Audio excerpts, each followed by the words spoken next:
대법원 2021년 5월 7일 선고 2020-292411 판결 사건명 손해배상 기 청구의 소 1. 항소심에 이르러 새로운 청구가 추가된 경우 항소심이 기존의 청구와 추가된 청구를 모두 배척할 때의 주문 표시 방법 항소심에 이르러 새로운 청구가 추가된 경우 항소심은 추가된 청구에 대해서는 실질상 제1심으로서 재판하여야 한다.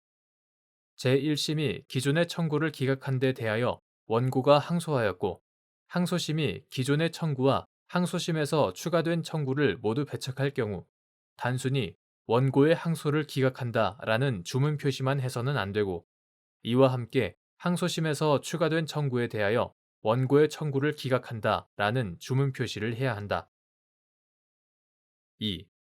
논리적으로 양립할 수 있는 수개의 청구라고 하더라도 수개의 청구 사이에 논리적 관계가 밀접하고 심판의 순위를 붙여 청구를 할 합리적 필요성이 있다고 인정되는 경우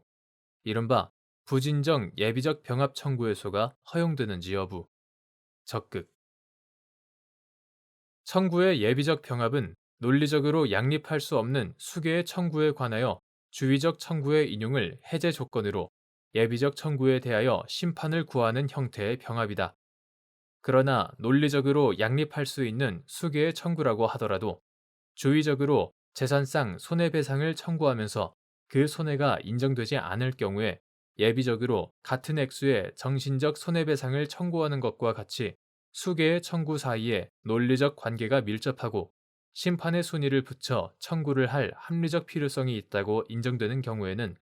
당사자가 붙인 순위에 따라서 당사자가 먼저 구하는 청구를 심리하여 이유가 없으면 다음 청구를 심리하는 이른바 부진정 예비적 병합 청구에서도 허용된다. 3. 청구의 예비적 병합에서 주의적 청구를 먼저 판단하지 않고 예비적 청구만을 인용하거나 주의적 청구만을 배척하고 예비적 청구에 대하여 판단하지 않는 등의 일부 판결이 법률상 허용되는지 여부 소급 및 주의적 청구를 배척하면서 예비적 청구에 대하여 판단하지 않은 경우 상소가 제기되면 판단이 누락된 예비적 청구 부분도 상소심으로 이심이 되는지 여부 적극 이러한 법리는 부진정 예비적 병합의 경우에도 마찬가지인지 여부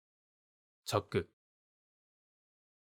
예비적 병합의 경우에는 수개의 청구가 하나의 소송 절차에 불가분적으로 결합되어 있기 때문에 주의적 청구를 먼저 판단하지 않고 예비적 청구만을 인용하거나 주의적 청구만을 배척하고 예비적 청구에 대하여 판단하지 않는 등의 일부 판결은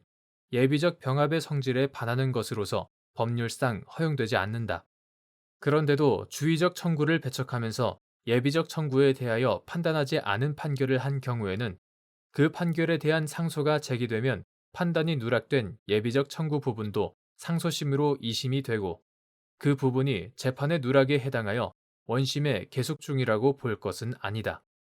이러한 법리는 부진정 예비적 병합의 경우에도 달리 볼 이유가 없다. 4. 판결서의 이유에 당사자의 모든 주장이나 공격 방어 방법에 관한 판단이 표시되어야 하는지 여부, 소급 및 당사자가 주장한 사항에 대한 구체적, 직접적인 판단이 표시되어 있지 않지만 판결 이후의 전반적인 취지로 그 주장의 인용 또는 배척 여부를 알 수 있는 경우 판단 누락이라고 할 수 있는지 여부, 소급 판결서의 이유에는 주문이 정당하다는 것을 인정할 수 있을 정도로 당사자의 주장, 그 밖에 공격 방어 방법에 관한 판단을 표시하면 되고 당사자의 모든 주장이나 공격 방어 방법에 관하여 판단할 필요가 없다. 민사소송법 제208조 제2항 참조 판결에 당사자가 주장한 사항에 대한 구체적, 직접적인 판단이 표시되어 있지 않더라도 판결 이후의 전반적인 취지에 비추어 그 주장을 인용하거나 배척하였음을 알 수 있는 정도라면 판단 누락이라고 할 수 없다. 설령 실제로 판단을 하지 않았다고 하더라도 그 주장이 배척될 경우임이 분명한 때에는 판결 결과에 영향을 미치는 잘못이라고 할 수 없다.